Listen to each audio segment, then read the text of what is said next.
Setelah telofase 1 meiosis, susunan kromosom setiap sel anak adalah A. Haploid dengan kromosom masing-masing tersusun dari satu kromatid tunggal. B. Diploid dengan kromosom masing-masing tersusun dari satu kromatid tunggal. C. Haploid dengan kromosom masing-masing tersusun dari dua kromatid. D. Diploid dengan kromosom masing-masing tersusun dari dua kromatid. E. Tetraploid dengan kromosom masing-masing tersusun dari dua kromatid. Jawabannya yang tepat adalah C.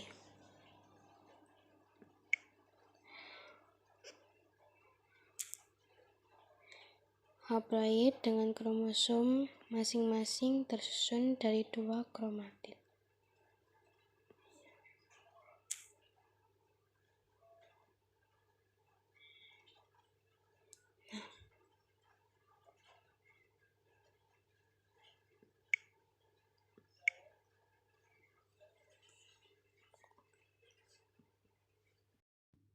Karena setelah tahap telofase 1 meiosis, susunan kromosom setiap sel anak adalah haploid setengah dari jumlah sel induknya, yaitu menghasilkan 4 buah sel anakan yang mana pada setiap kromosom memiliki sifat homolog yang terdiri dari 2 buah kromatid yang bagian sentromernya masih saling bergabung. Kambium pembuluh pada batang dikotil akan membentuk floem sekunder dan xilem sekunder. Arah pembentukannya yang benar adalah A. Keluar membentuk floem sekunder, ke dalam membentuk xilem sekunder. B. Ke dalam membentuk floem sekunder, keluar membentuk xilem sekunder. C. Keluar membentuk floem dan xilem sekunder. D. Ke dalam membentuk floem dan xilem sekunder. E. Ke samping membentuk floem dan xilem. Jawabannya adalah A. Keluar membentuk floem sekunder, ke dalam membentuk xilem sekunder. Karena aktivitas kambium pembuluh ke arah luar membentuk floem sekunder, sedangkan ke arah dalam membentuk xilem sekunder. Alel letal, alel ganda, dan intermediate adalah beberapa contoh dari penyimpangan semu hukum Mendel.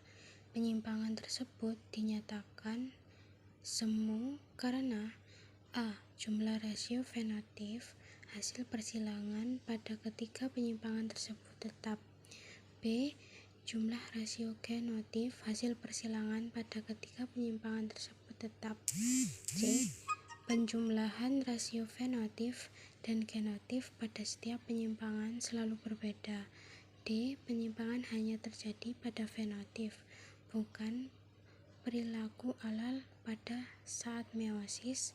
E. Penyimpangan hanya terjadi pada tingkat alel saja, bukan pada tingkat gen. Jawabannya D. Penyimpangan hanya terjadi pada fenotip, bukan karena perilaku alel pada saat meiosis. Pembahasan alel letal, alel ganda, dan intermediate adalah beberapa contoh penyimpangan semu hukum Mendel. Disebut demikian karena penyimpangan hanya terjadi pada penentuan fenotip, sedangkan pada proses pembentukan gamet atau pada saat meiosis, perilaku alelnya sama saja dengan hukum Mendel. Kami sajikan contoh alel letal, alel ganda, dan intermediate.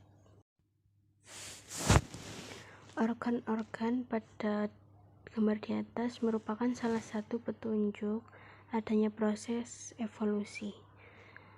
Organ-organ tersebut termasuk ke dalam organ. Jawabannya B. Homolog.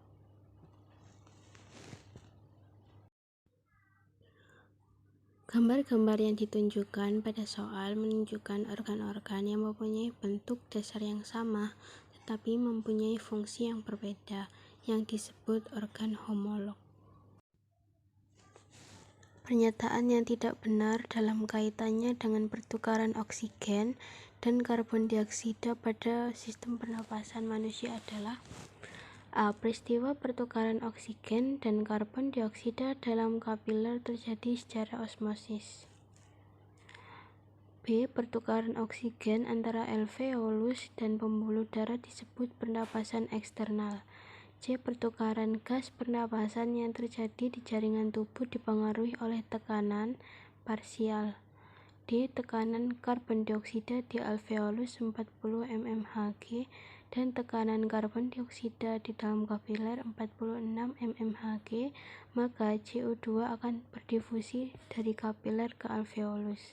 E. Pertukaran gas pernapasan antara pembuluh darah dan jaringan tubuh disebut pernapasan internal. Jawabannya yang tepat adalah A.